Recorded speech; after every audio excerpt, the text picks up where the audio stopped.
வணக்கம். தித்திக்கும் சுவையில் திளைத்திட வரவேற்பது உங்கள் ட்ரெண்டி ஹோம் மேக்கர். இன்னைக்கு நம்ம சிறுதானிய வகையில் ஒரு வகையான திணையை வச்சு பாயசம் செய்ய போகிறோம். இந்த திணை அரிசியில் அயன், கால்சியம், ஃபைபர்னு நிறைய சத்துக்கள் நிரம்பி இருக்கு. நம்மளோட உணவு முறையில் சிறுதானிய உணவுகளையும் சேர்த்துக்கிட்டோன்னா நம்ம உடம்புக்கு ரொம்ப நல்லது.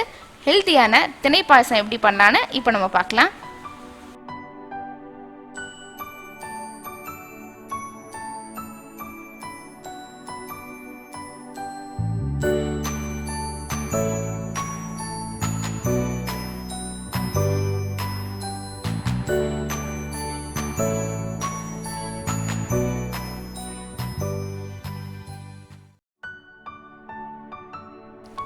பாயசம் பண்ணுறதுக்கு முதல்ல ஒரு கடாயில் கொஞ்சமாக நெய் சேர்த்துக்கலாம்.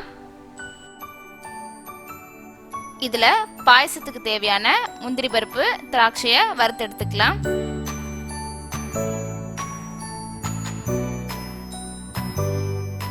முந்திரி பருப்பை நல்லா வறுத்துட்டு இதை நம்ம வேற பவுலுக்கு மாற்றிடலாம். அதே கடாயில் ஒரு கப் திணை சேர்த்து நல்லா வறுத்துக்கோங்க. நான் 50 கிராம் திணை அரிசி எடுத்திருக்கேன்.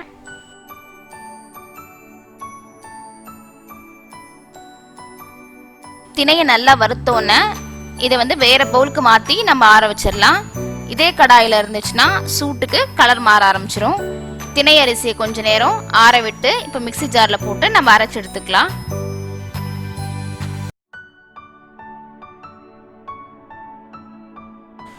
இந்த மாதிரி கொரன்னு அரைச்சு எடுத்துக்கோங்க.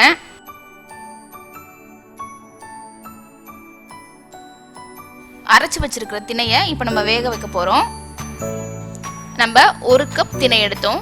அதே கப்ல 5 கப் தண்ணியை ஒரு பாத்திரத்துல விட்டு நல்லா காய்ச்சிக்கலாம். தண்ணி நல்லா கொதிச்ச உடனே நம்ம அரைச்சு வச்சிருக்கிற திணையை இந்த தண்ணியில போட்டு நல்லா வேக வச்சுக்கோங்க.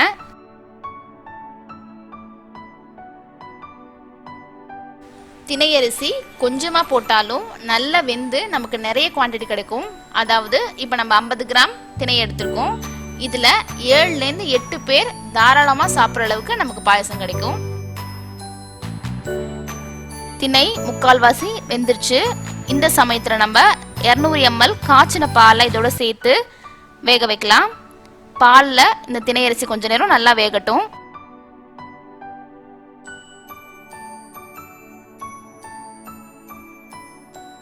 பாலில் திணை நல்லா குக் ஆயிடுச்சு.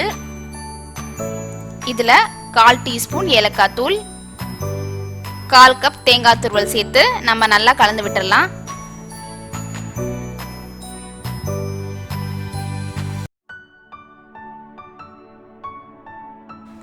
ரொம்ப கெட்டியாக இருக்க மாதிரி இருந்ததுன்னா இன்னும் கொஞ்சம் தண்ணி கூட நீங்கள் சேர்த்துக்கலாம். இப்போ நல்லா கொதிக்க ஆரம்பிச்சிருச்சு. இந்த ஸ்டேஜில் நம்ம ஸ்டவ் ஆஃப் பண்ணிடலாம். ஸ்டவ் ஆஃப் பண்ணிட்டு நம்ம வெள்ளைக்கரைசலை இதோட சேர்த்துடலாம். 1 கப் திணைக்கு 2 கப் வெள்ளத்தை கரைச்சி சேர்த்துருக்கேன். வெள்ளத்துக்கு பதிலாக நீங்கள் சுகர் கூட யூஸ் பண்ணிக்கலாம். சுகர் சேர்க்கறதா இருந்தால் ஸ்டவ் ஆஃப் பண்ணிட்டு சேர்க்கணும்னு அவசியம் இல்லை. வெள்ளைக்கரைசலை நல்லா ஆற விட்டுட்டு பாலோட சேருங்க. இல்லைனா பாயசம் திரிஞ்ச மாதிரி ஆயிடும். அதனால தான் நம்ம ஸ்டவ் ஆஃப் பண்ணிட்டு வெள்ளத்தை சேர்க்குறோம். இதோட நம்ம வறுத்து வச்சிருக்கிற முந்திரி பருப்பு, திராட்சையை இதில் சேர்த்துடலாம்.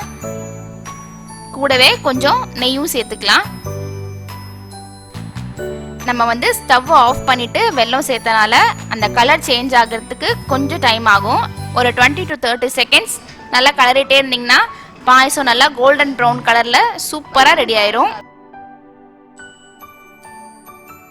ஹெல்தியான திணை பாயசம் தயார். இதில் நம்ம இப்போ கொஞ்சம் பிஸ்தாவை தூவி சர்வ் பண்ணலாம். இந்த மாதிரி சிறுதானிய உணவு எடுத்துக்கும் போது வயிறு நல்லா ஃபில்லிங்காக இருக்கும். அதனால தேவையில்லாமல் ஸ்நாக்ஸ்லாம் சாப்பிட்ணுன்னு தோணாது. வெயிட் ரெடியூஸ் பண்ணணும்னு நினைக்கிறவங்களுக்கு இது ரொம்ப ஹெல்ப்ஃபுல்லாக இருக்கும். இந்த ரெசிபியை கண்டிப்பாக உங்கள் வீட்டில் செஞ்சு பாருங்கள். இந்த வீடியோ உங்களுக்கு பிடிச்சிருந்தா லைக் பண்ணுங்கள், ஷேர் பண்ணுங்கள். மறக்காம ட்ரெண்டி ஹோம் மேக்கர் சேனலை சப்ஸ்கிரைப் பண்ணுங்கள். நன்றி.